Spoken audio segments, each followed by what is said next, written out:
नमो नमः। द्वितीयमण्डलस्य प्रथमः पाठः। शनं मनोविनोदनं। भूमिका। सुभाषितं नाम सुष्ठुभाषितं। परं न केवलं सुष्ठुभाषितम् अपि तु विनोदनम् अपि सुभाषितेषु विद्यते। विनोदनं नाम मनोरञ्जनं। प्राचीनवाङ्मये विकीर्णानि विनोदनप्रधानानि सुभाषितानि अत्र संगृहीतानि। एतानि सुभाषितानि विविधप्रकारैः हास्यं जनयन्ति। कुत्रचित् परिहासः, कुत्रचित् उपहासः, श्लेषस्य तथा सूचनार्थस्य योजनामपि क्रियते। नमस्कार विद्यार्थी मित्रांनो, आज आपल्याला द्वितीय मंडळाचा पहिला पाठ पाहायचा आहे। आपल्या पाठाचे नाव आहे क्षणम, एक क्षणभराच्या माध्यमातून मनोविनोदनम।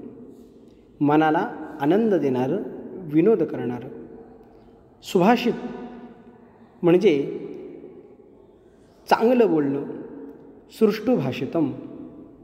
पण चांगलं बोलणं म्हणजे फक्त शास्त्रार्थाचं ज्ञान देणं असं नाही, तर चांगलं बोलणं हे आपणास कधीकधी करमणूक करणारं सुद्धा असतं।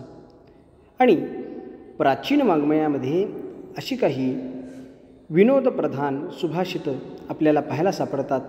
त्याचं एकत्रीकरण या ठिकाणी केलेलं आहे। या सुभाषितांच्या माध्यमातून आपल्याला कुणाचा उपहास करायचा, कुणाचा परिहास करायचा या संबंधानं काही सुभाषितं एकत्रित केलेली आहेत। श्लेष अलंकार किंवा एखाद्याची थट्टा करणे याच्यासाठी हे सुभाषित प्रवृत्त झालेलं आपल्याला पाहायला सापडतं। आपण या सुभाषितांचा विचार करूया। पहिला सुभाषित।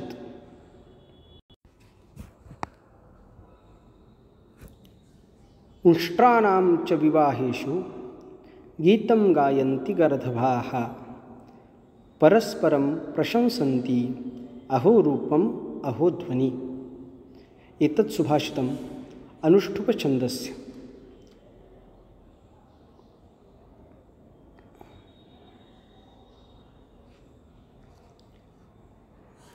या चित्रामध्ये आपण जर पाहिलं तर एका विवाहाचं चित्र आपल्याला पाहायला सापडतं। आणि या चित्राला अनुसरूनच अशा पद्धतीचं हे सुभाषित प्रवृत्त झालेलं आहे। गीतं गायन्ति गर्दभाः उष्ट्राणां विवाहेषु। उष्ट्राणां विवाहेषु गर्दभाः गीतं गायन्ति। ते उभौ परस्परं प्रशंसन्ति अहो रूपम अहो ध्वनि। उष्ट्राणां उंटांच्या विवाहेषु विवाहामध्ये गर्दभाः गाढवे गीतं गायन्ति गीत गातात, गाणी गातात। अहो रूपम अहो ध्वनि, काय हे रूप आहे, काय हा आवाज आहे। इति ते परस्परं प्रशंसन्ति, अशा पद्धतीनं ते एकमेकांची स्तुती करतात। आपण जर पाहिलं तर गाढव आणि उंट हे दोन्हीही प्राणी आपल्या परिचयाचे आहेत। गाढवाचा आवाज कसा आहे या संबंधानं आपल्याला माहिती आहे। त्याच पद्धतीनं उंटही दिसायला कसा आहे याचीही आपल्याला माहिती आहे। आणि दोघंही ज्यावेळेस परस्पर समोर येतात, त्या उंटांचं लग्न चालू होतं। त्या उंटाच्या लग्नामध्ये गायन करणारा कोण नसतो। मग तिथं गाढव येतं आणि गाढव गायला सुरुवात करतं। गाढवाचं गाणं ऐकून या उंटाला असं वाटतं की काय याचा आवाज आहे, म्हणून तो त्या गाढवाची स्तुती करतो। आणि उंट काय दिसायला आहे अशा पद्धतीनं हा गाढव त्याची स्तुती करतो। म्हणजे ज्यांचा अधिकार नाही अशा दोन व्यक्ती परस्परांजवळ आल्या की निश्चित पद्धतीनं ते परस्पर एकमेकांची स्तुती करतात। आणि ही स्तुती केवळ आणि केवळ आपलं काम भागवण्यापुरती असते, आपलं काम पार पाडण्यासाठी असते, या ठिकाणी आपल्याला हे पाहायला सापडतं. द्वितीय सुभाषितम. तृणात लघुस्तरस्थूल स्थूलाद अपि च याचकः वायुना किं न नीतोऽसौ मामयं परार्थयेत् इति. एतत् सुभाषितम् अनुष्ठुपछन्दस्य. तृणात् लघुतरः तूलः तूलाद् अपि लघुतरः याचकः तर्हि वायुना असौ याचकः किं न नीतः अयं माम् अपि प्रार्थयेत् इति. याचा अर्थ आपण पाहूया.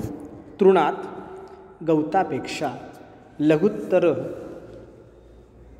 वजनाने लहान किंवा हलका, तुलाहा कापूस, तुलात कापसापेक्षा अपि लघुत्तरः अतिशय कनिष्ठ असा हलका याचकः याचक आहे. तर्हि वायुना तरीसुद्धा वाऱ्याला असौ याचकः किं न नीतः त्या याचकाला का घेऊन जात नाही.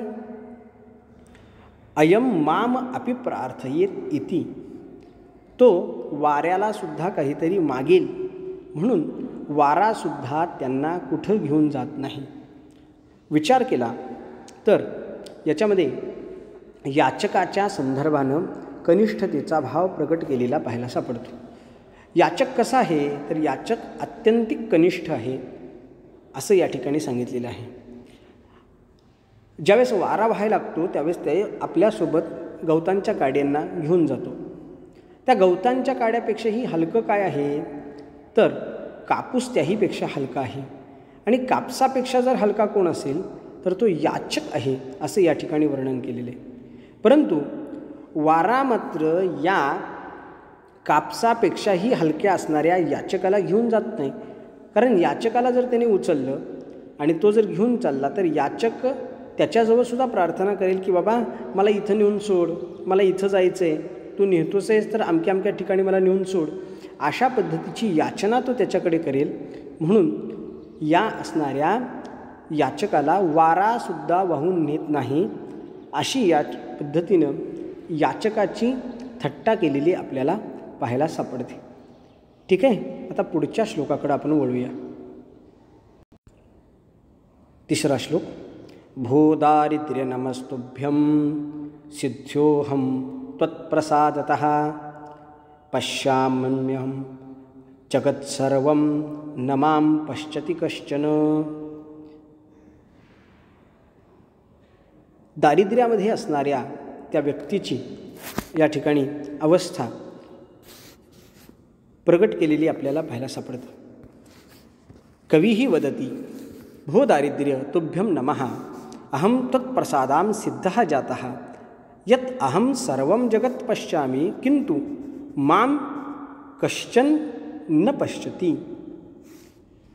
दरिद्री असतो त्या दरिद्र्याकडे कुणाचंही लक्ष जात नाही किंवा लक्ष दिलं तरी आपण त्याच्याकडे दुर्लक्ष करतो. का दुर्लक्ष करतो तर त्याच्याकडे अशी सिद्धी प्राप्त झालेली आहे की जो जगतामध्ये कुणालाच दिसत नाही. म्हणून कवी म्हणतो भो दारिद्र्य तुभ्यं नमः. हे दारिद्र्या मी तुला नमस्कार करतो.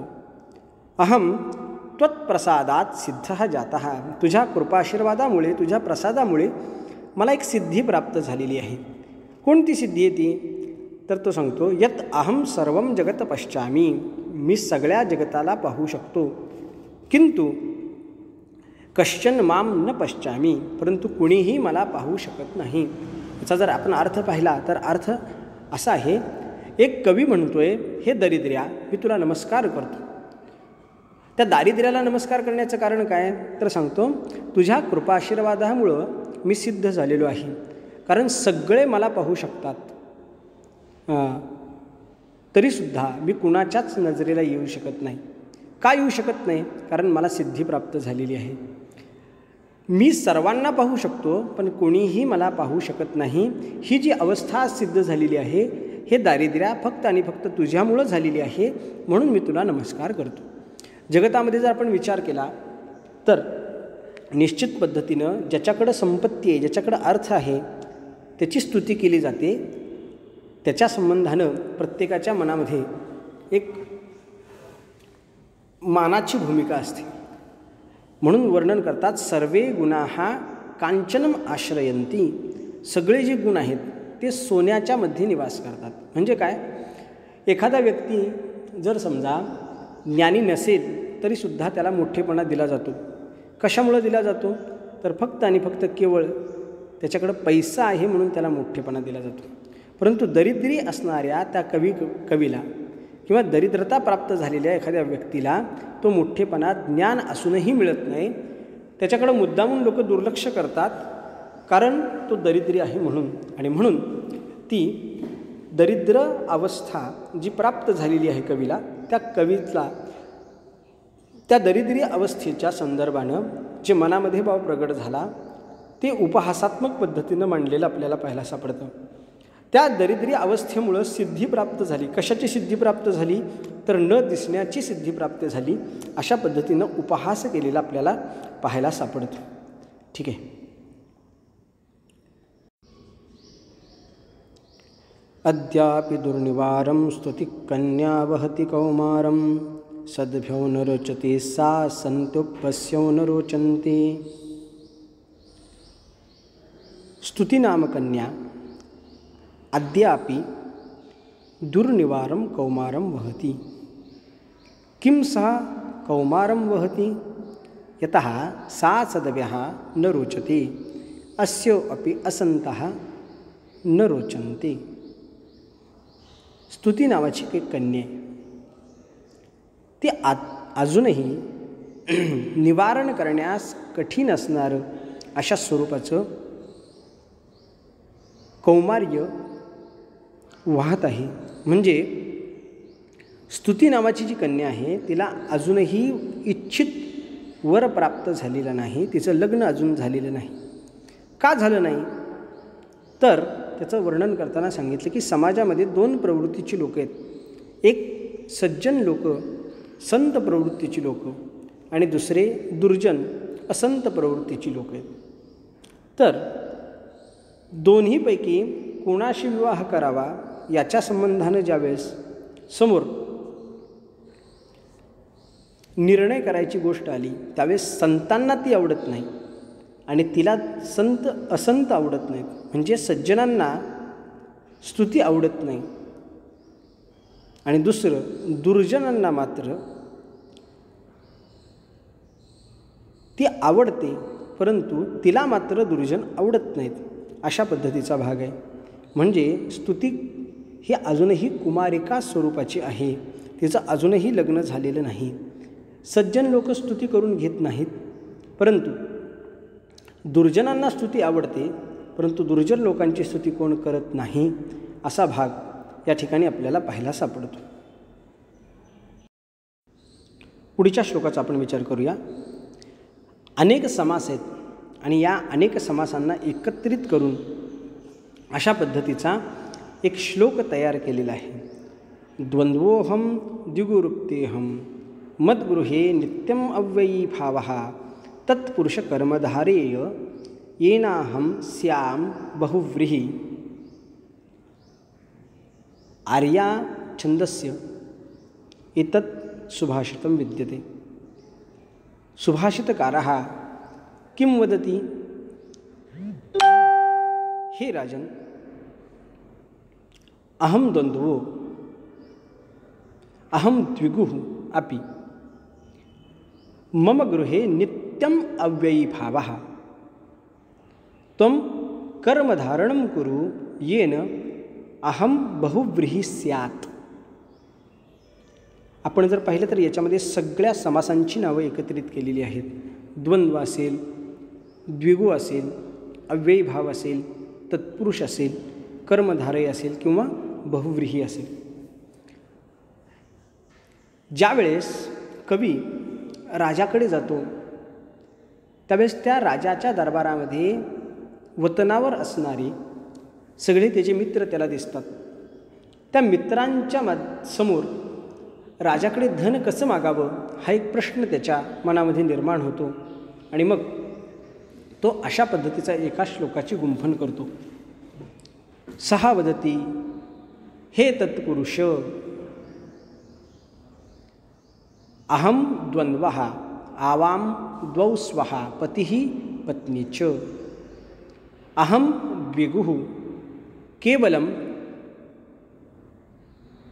द्वौ अवस्य स्वामी किंतु मम गृहे नित्यम अव्ययी भावः व्ययानां धनं च विद्यते तस्मात् त्वं किमापि एतत् कर्मं कुरु अथवा त्वं किमापि कर्म धारय येन माध्यमेन अहं बहुव्रीहि स्याम मम समीपे प्रभुपम धनम भवेत. हे राजा, द्वंद्व आम्ही दोघे आहोत. कोण? पती आणि पत्नी आहोत. त्याच पद्धतीनं द्विगुहू द्विगोहो आमच्या घरामध्ये 2 गायी आहेत. एवढं असूनही नित्यम अव्ययी भावः आमच्या घरामध्ये धनाचा नेहमी काय असतो तर अभाव असतो. हे तत्पुरुष म्हणजे तुम्ही ते तत्पुरुष आहात. तुम्ही त्या पद्धतीचे पुरुष आहात की तुम्ही कर्मधारण करा. म्हणजे तुम्ही असं काहीतरी कर्मधारण करा की ज्या माध्यमातून मी बहुव्रीही होईन, म्हणजेच माझ्याकडे पुष्कळ पद्धतीचं धनधान्य प्राप्त होईल किंवा माझ्याकडं पुष्कळ धनधान्य निर्माण होईल. आपण पाहिलं तर सगळ्या समासांची नावं आहेत, परंतु या प्रत्येक समासामध्ये 2 अर्थ लपलेले आपल्याला पाहायला सापडतात आणि 2 अर्थ ज्या ठिकाणी वापरले जातात त्याला श्लेष नावाचा अलंकार म्हटलं जातं. त्या श्लेष नावाच्या अलंकाराच्या माध्यमातून ते सांगतात की बाबा माझ्याकडं काहीच नाही, तर तू मला दे आणि मला एवढं दे की मी सधन या स्वरूपाला प्राप्त होईल. कळालं? पुढचा श्लोक. चतुरसखी मे भरता यद लिखती तत्परो न वाचयती तस्मात्यप्यधिको मे स्वयमपि लिखती स्वयं न वाचयती. 2 सखींची या ठिकाणी चर्चा झालेली आपल्याला पाहायला सापडते. प्रथमा किं वदती सखी मे भरता चतुरः यत् सा लिखती तत् परः न वाचयति. द्वितीया तां भणति तस्मात् अधिकः चतुरः मम भरता यत् स्वयं लिखति स्वयं अपि न वाचयति. 2 मैत्रिणीमधला संवाद आहे. ती पहिली म्हणते सखी मे भरता चतुरः. हे सखी, माझा जो नवरा आहे तो अत्यंत चतुर आहे. काय चतुर आहे? त्याचं उत्तर देताना सांगितलं य लिखती तत्परो न वाचयती. जो लिहितो ना ते दुसऱ्याला वाचता येत नाही. त्यापेक्षा दुसरी जी आहे ती म्हणती तस्मात् अपि अधिकः मम भरता. अरे त्याहीपेक्षा अधिक हुशार चतुर असा माझा नवरा आहे. यद लिखती यत स्वयं लिखती तत् स्वयं न वाचयती. माझा नवरा असा आहे की जे स्वतः लिहितो ते त्यालासुद्धा वाचता येत नाही. अशा पद्धतीचं त्याचं अक्षर आहे. पुढचा श्लोक बघू आपण.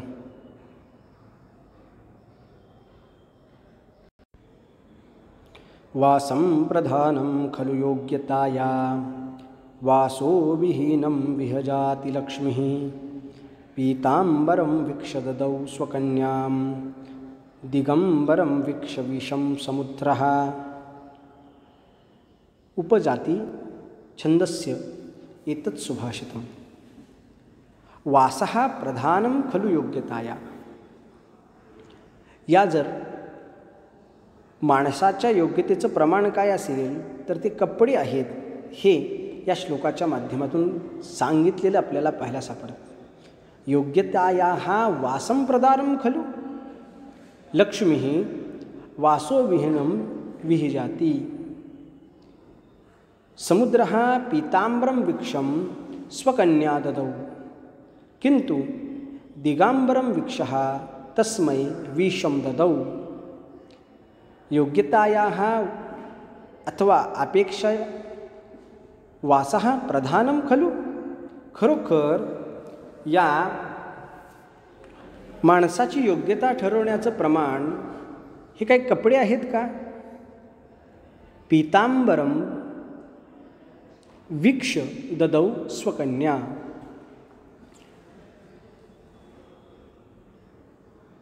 अंगावरचा पितांबर पाहिला आणि आपली मुलगी कुणाला दिली तर पितांबरधारी असणाऱ्या विष्णूला दिली. दिगंबरम विक्ष विषम दद्धौ.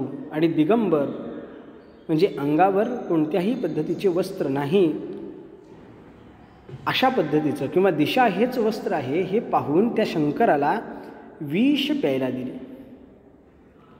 ज्यावेळेस समुद्रमंथन झालं त्यावेळेस मंथनाच्या माध्यमातून 14 रत्न निर्माण झाली.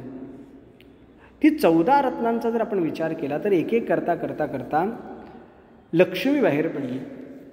लक्ष्मी माता ज्यावेळेस बाहेर आली त्यावेळेस लक्ष्मी माता ही कुणाला वरणार ही अशा एक पद्धतीची शंका अंतःकरणामध्ये निर्माण झाली.